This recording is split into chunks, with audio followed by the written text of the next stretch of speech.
Alright, so number 7 now, we want to know from this function, we want to graph the original function by indicating the more basic function, shifted, reflected, or stretched or compressed. And so, I guess we have several things that we need to do. We need to tell the horizontal shift, compression, whether x-axis reflection, y-axis reflection, vertical shift up, or what are we dealing with.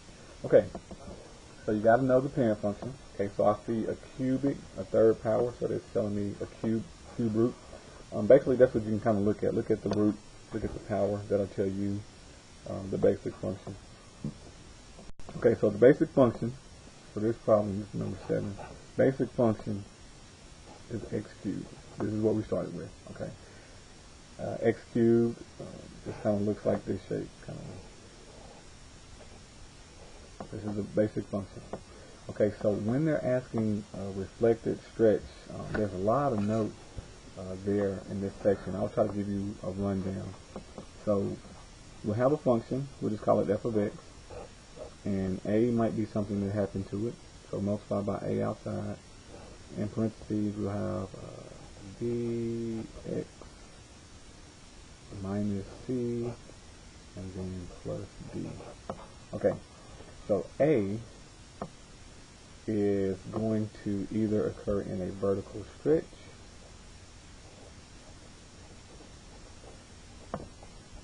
if greater than 1, and it'll be a vertical compression if it is between let's say 0 is less than a and a is less than 1. So like a fraction, like 1/4, 1/2. If this a value is like a half, a fourth, 0.25, something between 0 and 1, it's going to compress it. If a is negative,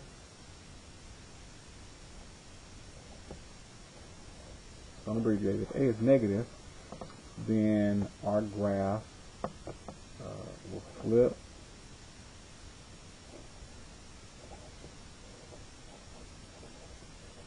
across the x-axis. That's not how you spell across. Okay, so I'm sorry you can't see all of that.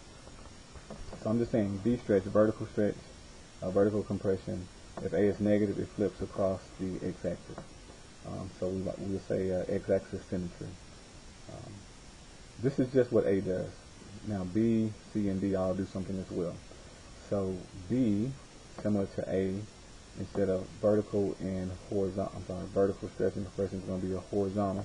And it's the opposite basically. So when A is greater than, is bigger, it's going to be a stretch. When B is bigger than 1, it's going to be a horizontal compression. So B is going to be a horizontal, so I'm just going to say H compression.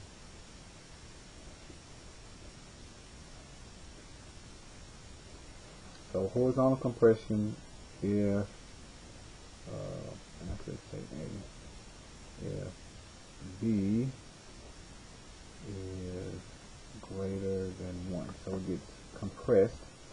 There will be a horizontal stretch.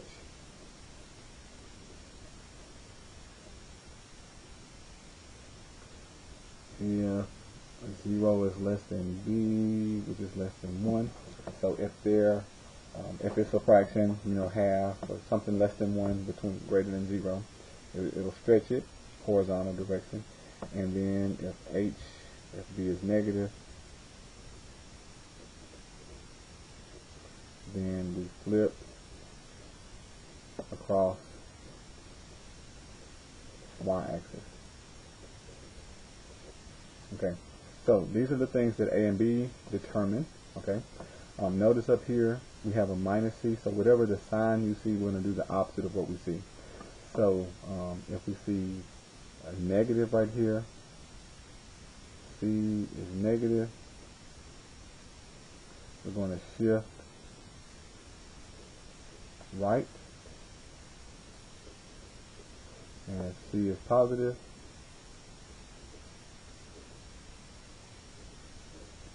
shift left. Okay, so those kind of do opposite of what you think. And then we have D. So if D is positive, we shift up. And if D is negative, we shift down. Okay, so these are the different things that we're going to be determining. So think about this setup, compare our function, and determine what letter are we dealing with, and that will tell us how to determine the shift, compression, flip, or whatnot. Okay, so here's the function we got, Rx. So what we're looking at is what's on the other side. So x minus 2 cubed. Okay, this minus 2 is in the same position as the minus c. So I'm seeing a negative term, which tells me we're going to shift 2 units to the right. Only thing that happens, we don't have anything out front, so no a value, no number attached to the x, no b value, nothing outside of parentheses, so no d. So only thing that happens to this graph is shift 2 units to the right. Okay, so that's what we're going to say. So we're going to say shift to the right 2 units. There's no stretch, no reflection across x or y, and then there's no vertical shift at either. And then, is there something else I need to answer? So this is part 1. Okay.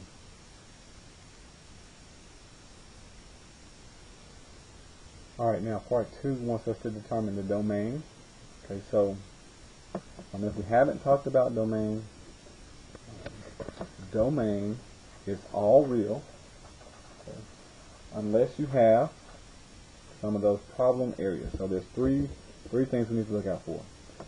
So first one, if we have a rational expression, so we have f(x) is equal to, something over some term with x in the bottom.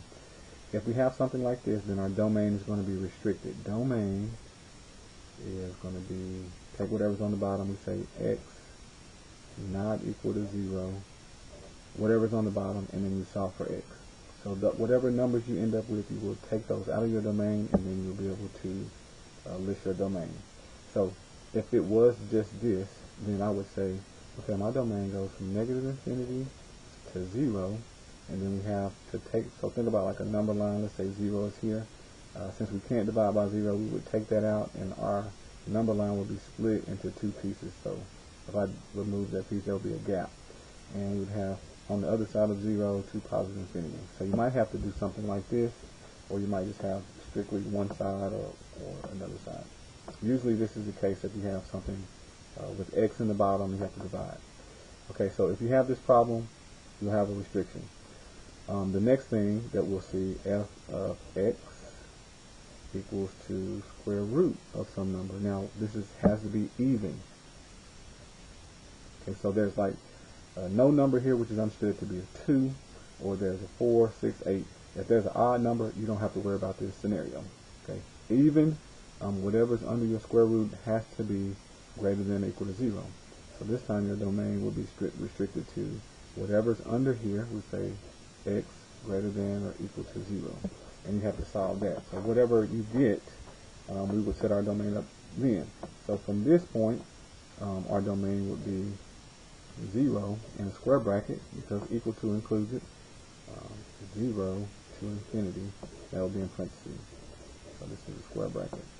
So whatever's under the radical, you set that greater than or equal to 0 and solve, and then you would set your domain up from there.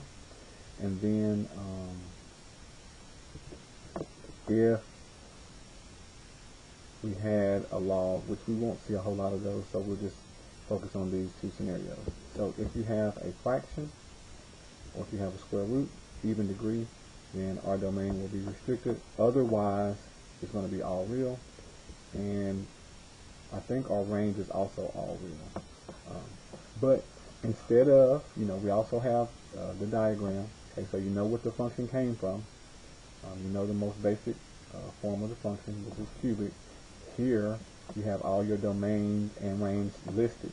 So this is what I was kind of pointing out. All real because we don't have a fraction or square root. This one, absolute value, which I did forget to mention, is restricted because everything has to be positive. So domain is all real. Range is different. This time we have parabola, so your range is also restricted. Domain all real. Square root, so your domain is restricted. So I was just focusing on the domain part. That's what we usually do the rules for. But you do have these parent functions, and you have a lot of information here, including the domains and range listed. So you can use that as a tool to help you. For this case, our domain will be all real, as would our range be. Okay, so we're just going to input that.